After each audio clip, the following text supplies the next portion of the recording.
கிரியாஸின் அதிரடி ஆடி சேல் 70% வரை தள்ளுபடி. கிரியாஸ், இது நம்ம ஃபேமிலி. கரூர் அரசு பணிக்கு எதிரான வழக்கில் உச்சநீதிமன்றம் இடைக்கால தடை விதித்திருப்பதை மற்றுமோர் அண்மை செய்தியாக பார்க்கிறோம். கரூரில் அரசு பணி வழங்கியதை ரத்து செய்த உயர்நீதிமன்ற உத்தரவுக்கு உச்சநீதிமன்றம் இடைக்கால உத்தரவு பிறப்பித்திருப்பதை நாம் தற்போது பார்க்கிறோம். இடைக்கால தடையானது விதிக்கப்பட்டிருக்கிறது.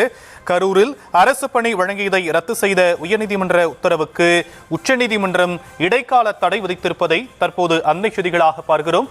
உயர்நீதிமன்ற உத்தரவுக்கு இடைக்கால தடையானது விதித்து உச்சநீதிமன்றம் தீர்ப்பு வழங்கியிருக்கிறது. கரூரில் அரசு பணி வழங்கியதை ரத்து செய்த உயர்நீதிமன்ற உத்தரவுக்கு தற்போது இடைக்கால தடை விதிக்கப்பட்டிருக்கக்கூடியதை அண்மை செய்திகளாக பார்க்கிறோம். இந்த வழக்கு பாதிக்கப்பட்டவர்கள் தரப்பிலிருந்து உச்சநீதிமன்றத்தில் மேல்முறையீடு செய்யப்பட்டிருந்தது. இந்த நிலையில் உச்சநீதிமன்றம் இந்த உத்தரவை இந்த வழக்கில் கொடுக்கப்பட்டிருக்கிறது. உயர்நீதிமன்றத்தின் உத்தரவுக்கு இடைக்கால தடை விதித்து உச்சநீதிமன்றம் உத்தரவிட்டிருப்பதை அண்மை செய்திகளாக பார்க்கிறோம். கரூரில் அரசு பணி வழங்கியதை ரத்து செய்து உயர்நீதிமன்றம் உத்தரவு பிறப்பித்திருந்தது.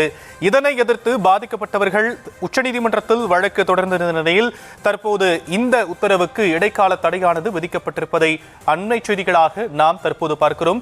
சில தினங்களுக்கு முன்பாக தமிழக முதலமைச்சர் விஜய் கரூரில் பணியாணைகளை வழங்கியிருந்த நிலையில் கரூர் விவகாரம் தொடர்பாக பணியாணை வழங்கியதை ரத்து செய்து உயர்நீதிமன்ற மதுரை கிளை உத்தரவு பிறப்பித்திருந்தது. இந்த உத்தரவை எதிர்த்து உச்சநீதிமன்றத்தில் மேல்முறையீடு செய்யப்பட்டிருந்த போது அந்த வழக்கில் உச்சநீதிமன்றம் இடைக்கால தடை விதித்து உத்தரவு பிறப்பித்திருப்பதை தற்போது அண்மை செய்திகளாக பார்க்கிறோம். அரசின் கொள்கை முடிவில் உயர்நீதிமன்றம் தலையிட முடியாது என்பதை குறிப்பிட்டு இந்த உத்தரவானது பிறப்பிக்கப்பட்டிருக்கிறது. விவரங்களை செய்தியாளர் மதியழகன் வழங்க நாம் கேட்கலாம். மதியழகன், இடைக்கால தடை விதிக்கப்பட்டிருக்கிறது. மேலும் என்னென்ன விஷயங்களை இந்த வழக்கில் உச்சநீதிமன்றம் குறிப்பிட்டிருக்கிறாங்க? கடந்த செப்டம்பர் மாதம் கரூரில் நடைபெற்ற தாவேகா மக்கள் சந்திப்பு நிகழ்ச்சியில் பங்கேற்றவர்களில் 41 பேர் உயிரிழந்தனர். அவர்களுக்கு கருணையின் அடிப்படையில் தமிழ்நாடு அரசு சார்பில் அரசு வேலையானது வழங்கப்பட்டது. இதனை எதிர்த்து சென்னை உயர்நீதிமன்ற மதுரை கிளையில் மனுக்கள் தாக்கல் செய்யப்பட்டிருந்தன. இந்த வழக்குகளை விசாரித்த மதுரை கிளை இந்த உத்தரவுக்கு, அதாவது வேலை வழங்கப்பட்ட உத்தரவை ரத்து செய்தது. மேலும் பாதிக்கப்பட்டவர்களுக்கு மாற்று ஏற்பாடு செய்யவும் உத்தரவிட்டிருந்தது. இந்த நிலையில் இதனை எதிர்த்து தமிழ்நாடு அரசு சார்பில் உச்சநீதிமன்றத்தில் மனு தாக்கல் செய்யப்பட்டிருந்தது. அது மட்டுமல்லாமல் பாதிக்கப்பட்டவர்கள் சிலரும் உச்சநீதிமன்றத்தில் மேல்முறையீடு செய்திருந்தார்கள். இந்த வழக்கு இன்றைய தினம் உச்சநீதிமன்றத்தில் விசாரணைக்கு வந்தது. அப்பொழுது இந்த அரசு வேலையை ரத்து செய்த மதுரை கிளையினுடைய உத்தரவிற்கு இடைக்கால தடை விதித்து நீதிபதிகள் உத்தரவிட்டு இருக்கிறார்கள். மேலும் எதிர்மனுதாரர்களான சீனி, அகமது ஆகியோர் பதிலளிக்கவும் உச்சநீதிமன்றம் உத்தரவிட்டு இருக்கிறது.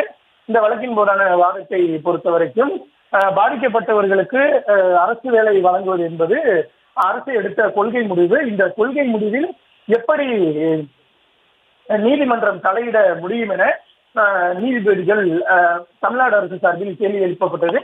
அதே போல நீதிமன்றம் இந்த எதிர்மனுதாரர்களை பார்த்து ஒரு கேள்வியும் எழுப்பி இருக்கிறார். அதாவது பாதிக்கப்பட்டவர்களுக்கு வேலை வழங்கக்கூடாது என நீங்கள் எப்படி கூற முடியும் என்ற ஒரு கேள்வியையும் உச்சநீதிமன்றம் எதிர்மனுதாரர்கள், அதாவது மதுரை கிளையில் பிரதான மனுதாரர்களாகவும் உச்சநீதிமன்றத்தில் எதிர்மனுதாரர்களாகவும் இருக்கக்கூடியவர்களை பார்த்து வேலை வழங்கக்கூடாது என்று கூறுவதற்கு நீங்கள் யார் என்ற ஒரு கேள்வியையும் எழுப்பி இருக்கிறது. இதனைத் தொடர்ந்து மதுரை கிளையினுடைய உத்தரவுக்கு இடைக்கால தடை விதித்த நீதிபதிகள் தமிழ்நாடு அரசினுடைய மேல்முறையீடு மனு குறித்து பாதிக்கப்பட்டவர்கள் சார்பிலும் தாக்கல் செய்யப்பட்டிருக்கக்கூடிய இந்த மனுக்கள் குறித்தும் எதிர்மனுதாரர்கள் பதிலளிக்க உத்தரவிட்டு வழக்கினுடைய விசாரணையை ஒத்திவைத்திருக்கிறார்கள். கிரியாஸின் அதிரடி ஆடி சேல் 70% வரை தள்ளுபடி. கிரியாஸ், இது நம்ம ஃபேமிலி.